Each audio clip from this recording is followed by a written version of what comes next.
Jak vlastně může žák základní školy ovlivnit takovou klimatickou změnu? Pojďme se na to podívat. Jak asi všichni víte, planeta Země se otepluje a z velké části za to bohužel může člověk. V tomhle videu se proto podíváme na to, jak tomu může zabránit žák základní školy.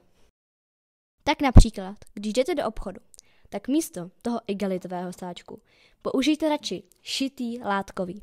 Ten totiž můžete použít několikrát a nemusíte ho vyhazovat. Když už se vám ale igelitový sáček do ruky dostane, nevyhazujte ho ani ho netrhejte. I ten totiž můžete využít víckrát, například na pečivo.